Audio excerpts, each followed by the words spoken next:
ರಾಮಪಟ್ಟಣ ಸರ್ಕಲ್ನ ರಸ್ತೆ ವಿಸ್ತರಣೆಗೆ ರಸ್ತೆ ಅಕ್ಕಪಕ್ಕದ ಮಾಲೀಕರು ಹಾಗೂ ವರ್ತಕರು ಸಹಕರಿಸುತ್ತಿದ್ದರೆ ರಸ್ತೆ ವಿಸ್ತರಣೆ ನಾನು ಬದ್ಧನಾಗಿದ್ದೀನಿ ಎಂದು ಶಾಸಕ ಎಸ್ಎನ್ ಸುಬ್ಬಾರೆಡ್ಡಿ ತಿಳಿಸಿದರು.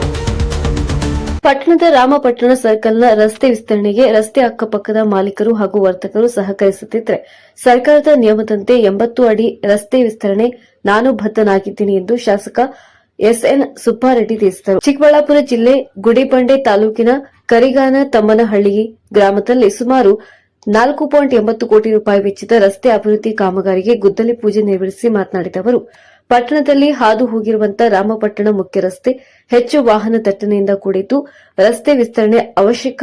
ಹಾಗಾಗಿ ಸಾಧ್ಯವಾದಷ್ಟು ಬೇಗ ರಸ್ತೆ ವಿಸ್ತರಣೆ ಆಗಬೇಕಿದೆ ಎಂದು ತಿಳಿಸಿದರು.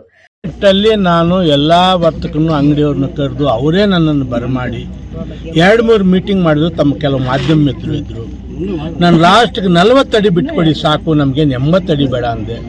ಅಲ್ಲಿನ ವರ್ತಕರು ಅದನ್ನು ಬಿಟ್ಕೊಡಕ್ಕೆ ಫಸ್ಟ್ ಹೂ ಅಂದ್ರು. ಯಾಕೆ ಮತ್ತೆ ಈಗ ಹಿಂದೆ ಹೋಗ್ತಾ ಇದ್ದಾರೆ. ಇನ್ನೊಂದ್ಸಲ ಫೈನಲ್ ಆಗಿ ಕೇಳ್ತೀವಿ ಮಾನವೀಯತೆ ದೃಷ್ಟಿಯಿಂದ. ಇಲ್ಲ ಅಂದರೆ ಅಕ್ವಿಜೇಷನ್ ಮಾಡಿ ಏನು ನಮ್ಮ PW ನಾರ್ಮ್ಸ್ ಪ್ರಕಾರ 80 ಅಡಿ ಬರುತ್ತೆ, 80 ಅಡಿ ಅಂತ ಅಗಲೀಕರಣ ಮಾಡೋಕ್ಕೆ ಸರ್ಕಾರಕ್ಕೆ ಪ್ರಪೋಸಲ್ ಕಳಿಸ್ಕೊಡ್ತೀನಿ.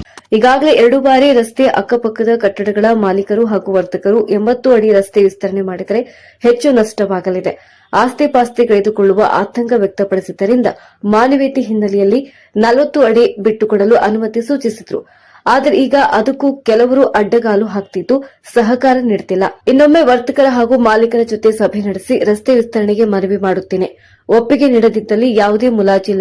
80 ಅಡಿ ರಸ್ತೆ ವಿಸ್ತರಣೆಗೆ ಸರ್ಕಾರಕ್ಕೆ ಶಿಫಾರಸು ಮಾಡುತ್ತೇನೆ ಎಂದರು. ಅಗಲೀಕರಣ ಮಾಡಕ್ಕೆ ಸರ್ಕಾರಕ್ಕೆ ಪ್ರಪೋಸಲ್ ಕಳಿಸ್ಕೊಡ್ತೀನಿ. ಅಲ್ಲಿ ತನಕ ಯಾಕೆ ಮುಚ್ಚಲಿಲ್ಲ ಅಂದ್ರೆ ಅವ್ರಿಗೂ ಗೊತ್ತಾಗ್ಲಿ ಪ್ರಾಬ್ಲಮ್ ಅಂತ ಮುಚ್ಚಲಿಲ್ಲ.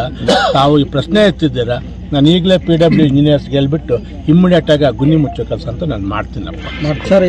ಇನ್ನು ರಾಮಪಟ್ಟಣ ರಸ್ತೆ ಮೊದಲ ಹಂತದ ಅಭಿವೃದ್ಧಿಗೆ ಈಗಾಗಲೇ 5 ಕೋಟಿ ರೂಪಾಯಿ ಬಿಡುಗಡೆ ಆಗಿದ್ದು, ಎರಡನೇ ಹಂತದ ರಸ್ತೆ ಅಭಿವೃದ್ಧಿಗೆ 4.80 ಕೋಟಿ ರೂಪಾಯಿ ಬಿಡುಗಡೆ ಆಗಿದೆ ಎಂದರು.